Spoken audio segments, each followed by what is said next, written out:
Sony is fighting for survival.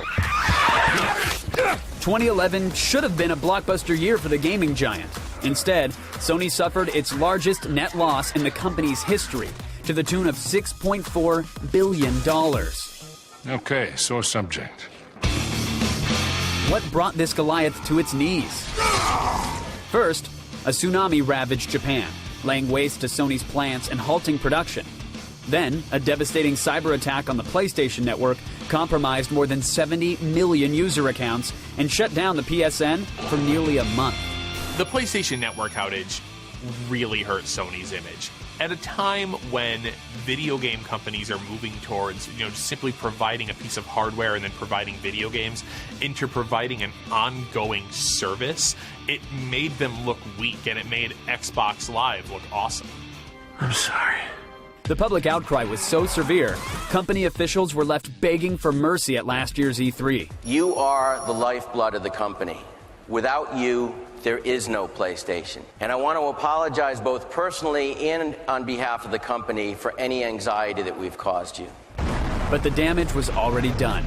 Stocks plummeted more than 50%. 10,000 jobs were lost.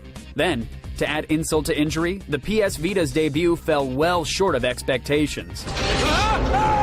PlayStation Vita is a cool game machine. It's got some really neat functionality, but I don't understand why anyone would want to buy a Vita for $300 when they can buy an iPhone and get games for free. Well, that's, cheery. The one silver lining this year has been the PlayStation 3. Thanks to a recent surge in sales, the system is now outpacing its rivals, becoming the top-selling console on the planet for the very first time. And despite a slump in the software market, Sony's games still managed an increase over last year's already phenomenal numbers. Sony's strength is undeniably with the games they make for their console, and nobody can take away from them that they're, I think, the most creative game publisher out there. You will not see the end of this day. Now, Sony is calling on old friends to get back in the black. It's good to be back.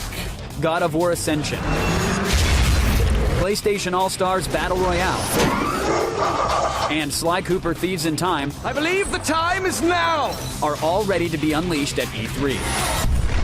Stakes for all the manufacturers are pretty similar in that, they need to bridge the gap between this generation and the next. Sony needs to stand up and say, this is why being a console gamer is great, and you should be doing it on PlayStation 3. We've got one shot at this, so we're doing this strictly by the numbers.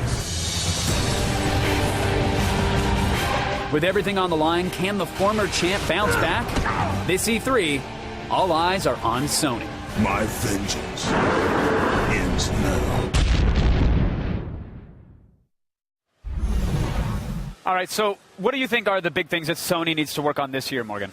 Well, okay, so one of the PlayStation's major strengths has always actually been its exclusives, and I know there's some that you're already looking forward to.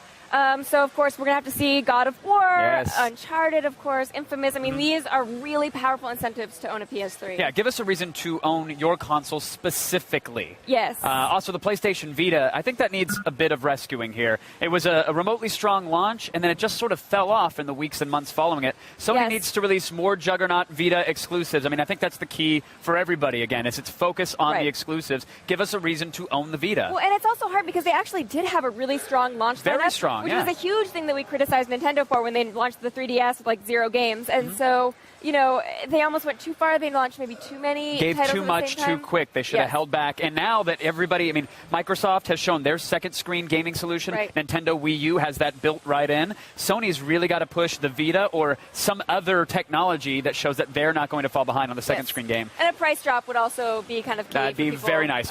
Might solve Vita. 2 problems right there. Yes, but the biggest issue Sony needs to address before the end of the PlayStation 3's life cycle is the PlayStation Network. Still a huge sore spot. Yes. Gamers do default to the Xbox because connecting with friends is easier there. Navigating the network, using apps is simpler. Yeah, bouncing in and out of applications, getting around, all easier. And you were just saying earlier in our coverage that you still go to the store to buy a PSN, you buy the network credit card, essentially, instead of giving them your personal info because you're still concerned. Right. However, I feel like a lot of these things are actually kind of easy fixes. Interface is sort of an easy fix. They don't have to put out a new console for that. I'm sure that they have some Vita games in the pipeline. I'm sure we're going to see a lot about that today. So, I'm kind of excited to see what they have coming up because I'm a fan of the Vita and I'm definitely a fan of my PlayStation.